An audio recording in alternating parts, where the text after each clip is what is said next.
இப்போ நம்ம rose பிளான்ட்டில் thrips வந்துருக்கு.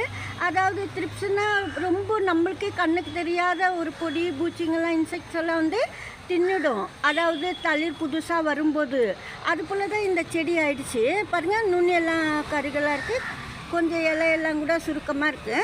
அதுக்கு சொல்கிறேன் நான். இது போல் சப்போஸ் ரோஸ் பிளான்ட்டுக்கு வந்ததுன்னா நான் ஏற்கனவே சொல்லியிருக்கிறேன், கற்பூர வள்ளியும் துளசி இலையும் 2 மிக்ஸ் பண்ணிவிட்டு கூடவே அலோவேராவும் டர்மரிக் பவுட்ரு மஞ்சத்தூளும் இந்த 4மே கலந்து மிக்ஸ் பண்ணிவிட்டு நல்லா தண்ணியில் அதாவது லேசாக சூடு பண்ணிவிட்டு எல்லாமே போட்டுட்டு நீங்கள் ஒரு நைட்டு வச்சுடுங்க. காலையில் தண்ணி ஸ்ப்ரே பண்ணலாம், சூப்பராக போகும். ஏன்னா வேப்பையெல்லாம் சேர்த்துக்கினா ரொம்ப நல்லது.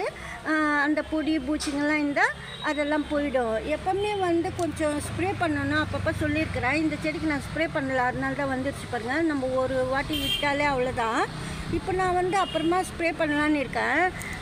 ஸ்ப்ரே பண்ணுற மாதிரி இருந்தால் யாராவது இது போல் ஆகிடுச்சு செடின்னா டிப்ஸ் வந்துருந்தால், அதாவது பொடி பூச்சிங்கெல்லாம் அது மேலே உட்காந்துருக்கோம் குட்டி குட்டியாக பிளாக் கலரில் ஒயிட் கலர்லலாம், அதெல்லாம் நம்ம வந்து பார்த்துக்கணும். அப்பப்போ ஸ்ப்ரே பண்ணிங்கன்னா போயிடும். அதாவது 2 days ஒன்ஸ் நீங்கள் ஒரு 2 நாளைக்கு ஒரு நாள் டு ஒரு நாள் அப்படி கூட நீங்கள் அடிக்கலாம். பென்டாஸு இது வந்து சேஞ்சிங் ரோஸ் எப்படி வருமோ அது போல் கலர். இது கொஞ்சம் டார்க்காகவும் சில டைமில் பூக்கும், லைட்டாகவும் பூக்கும். சூப்பராக இருப்பாருங்க. இது வந்து வாங்கின செடி, சின்ன செடி தான். ஆனால் நான் பதியம் எடுத்துட்டேன் பாருங்கள். பதியம் எடுத்த செடி தான் இது.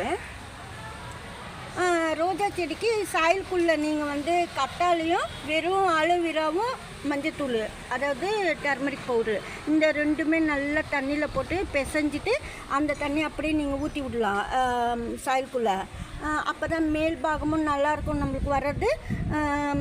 அதாவது ஸ்ப்ரே பண்ணாலும் நல்லாயிருக்கும். நீங்கள் ஒரு வாட்டி ஸ்ப்ரே பண்ணணுன்னா ஒரு வாட்டி சாயில்குள்ளே ஊற்றணும். எப்போவுமே ரெயின் வந்ததுக்கப்புறமா சில செடிங்கள்லாம் இது போல் வந்துடும்.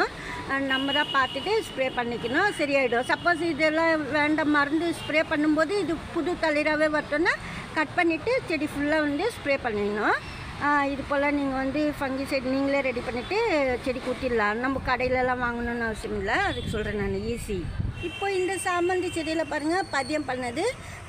நம்ம இந்த ரோஜா கொடுத்துருக்குறோமே அதெல்லாம் இந்த சாமந்திக்கும் நான் கொடுத்துருக்குறேன்.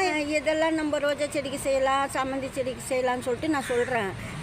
இப்போ ரோஜா செடிக்கு நான் என்ன சொன்னனோ அதே போல் சாமந்தி செடிக்கு நீங்கள் செஞ்சு செடிக்குள்ளேயும் ஊற்றணும், ஸ்ப்ரேவும் பண்ணணும். ரொம்ப நல்லாவே வளரும் சாமந்தி செடியெல்லாம். நான் ஏற்கனவே சாமந்தி செடியெல்லாம் காமிச்சிருப்பேன். நல்லா ஃப்ரெஷ்ஷாக வளரும் பாருங்கள். ஏதாவது ஒன்று சரியில்லாமல் நம்ம சரி பண்ணிக்கணும், அதுக்கு சொல்கிறேன். பாருங்கள், மொட்டு கட் பண்ணதுமே ரோஜா பூ மொட்டெல்லாம் வந்தது. கலர் தெரியும் போது நான் கட் பண்ணிட்டேன். நிறைய தளிர் போட்டு பாருங்கள்.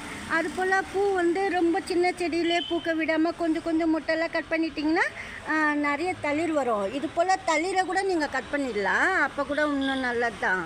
இந்த வீடியோவில் தான், நெக்ஸ்ட் வீடியோவில் பார்க்கலாம். தேங்க்ஸ் ஃபார் வாட்சிங்.